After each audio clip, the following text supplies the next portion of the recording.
The sand basin is dead silent. A single shift in the volcanic grit breaks the perimeter. The hatchling emerges, his skin coated in dry sea salt, his amber eye locking onto the open horizon. But the horizon is a lie. Beneath the cracked earth, the swarm is already moving. They don't track by sight. They feel the vibration of his weight against the salt flats. One step changes everything. The first movement triggers the trap. The hunt doesn't begin with a roar. It begins with the silent acceleration of 50 heads. The wilderness does not negotiate. It operates on a cold, crushing reality where numbers dictate the rules.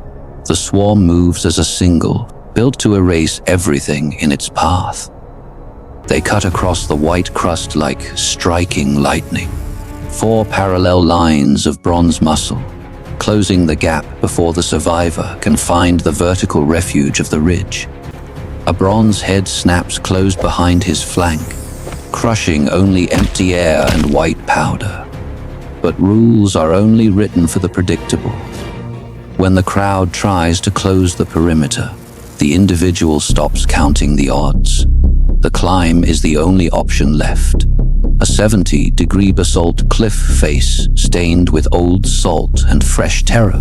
He drives his claws into the cracks, hauling his weight upward. But the swarm adapts. They pour into the vertical crevices like liquid bronze, coiling over one another to build a living ladder. They are climbing on their own dead weight. At the crest of the ridge, the individual stops. His throat pulses with exhaustion, but his gaze remains fixed on the plateau ahead. The sprint isn't over, the trap is just widening. He hits the open plateau, racing across cracked earth and fine volcanic silt. 5 snakes run parallel, their heads tracking level through the rising dust plumes. From the dirt level, the target is an inch out of reach. A vertical crack offers a temporary escape. The iguana jams his charcoal hide into the basalt chimney, using raw vertical force to outrun the column of venom below. Survival isn't about running from death, it's about tearing down the walls of the trap. The lead snake slams hard into the unyielding rock, sliding back into the mass of its own collective. Confusion spreads through the pile. Numbers are becoming a hindrance. He breaks onto a field of loose, jagged volcanic pebbles. Every stride shifts the ground backward, an unstable terrain where one slip means absolute disaster. The snakes swim through the loose gravel, ignoring the sliding stone. Their bodies remain perfectly extended, cutting through the debris with high velocity coordination. The sprint leads straight into a dead end mound of cracked earth. The perimeter collapses. 2 bronze bodies wrap violently around his torso. For a split second, the individual is buried alive, but a life built for survival does not suffocate easily.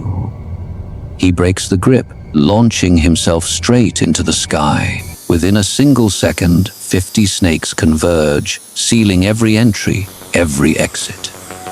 The swarm halts, their heads raised in unison, soaking in their absolute advantage. They think the minefield is flawless. They think the hunt is done. But the individual refuses to break. His leg muscles bunch like coiled springs, and he explodes straight upward, completely clearing the front line of jaws.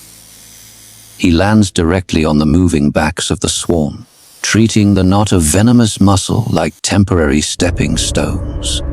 Claws scrape across scales as he breaks the line. He hits the solid rock face of the secondary chimney, driving his obsidian claws deep into the volcanic pores. Below him, the circle turns into a snarling, confused wreck. 3 snakes attempt the vertical chase, but their smooth scales slide off the salt, slick basalt, tumbling helplessly back into the shifting silt below. He reaches the high-top terrace, moving with absolute velocity. Behind him, the exhausted predators lag behind, their fluid S curves flattening out in the dirt. The lead snakes halt entirely, settling into the gray silt, their tongues flickering slowly in the burning heat. The easy kill has turned into a frustrating defeat. The target has reached temporary safety, sliding his charcoal, gray body deep into a narrow rock fissure, pulling his tail entirely out of the fading sun. Looking down from the high ridge, the basin floor is a scene of absolute chaos.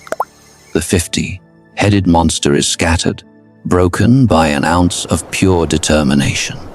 Inside the dark crevice, the amber eye blinks slowly.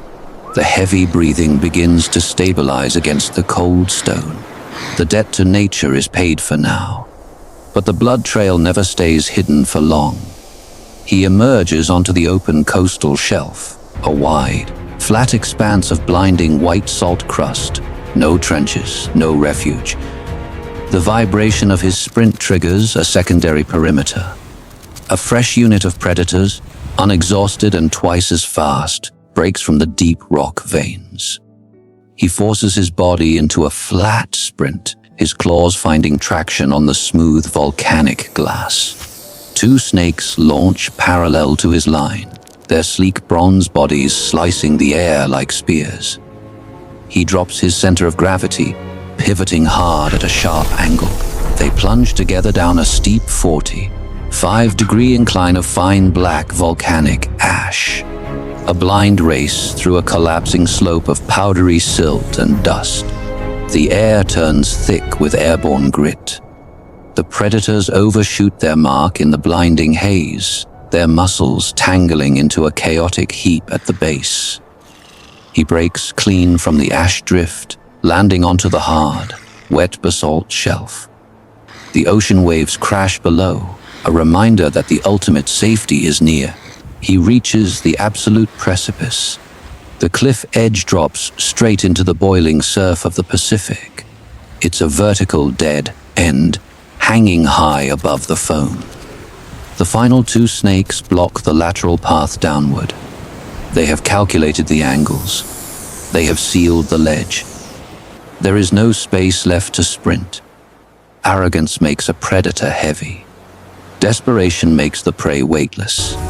He coils his hind legs like steel wires, locks his amber gaze on a lower outcrop, and risks the void.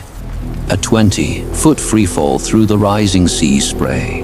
Gravity robs the swarm of its certainty as the individual plunges down the rock wall.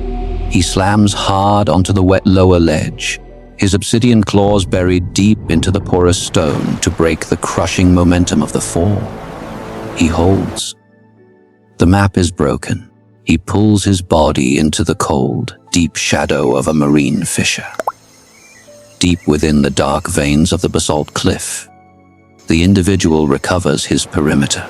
The low rumble of the tide echoes through the stone walls, a safe world. High above, the remaining two snakes slide blindly along the precipice. Their lidless eyes stare into the vertical void, their smooth scales trembling in the coastal gale.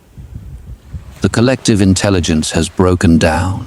50 predators are left scattered across the parched grit, crawling away in defeat.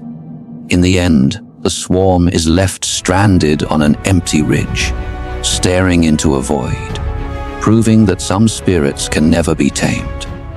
The minefield is a memory. The hell run is done. He has earned his tomorrow not through luck, but through sheer calculated defiance. In the deep darkness of the volcanic vault, the salt crystals on his hide catch the faint, dying glow of the island sun. The individual rests,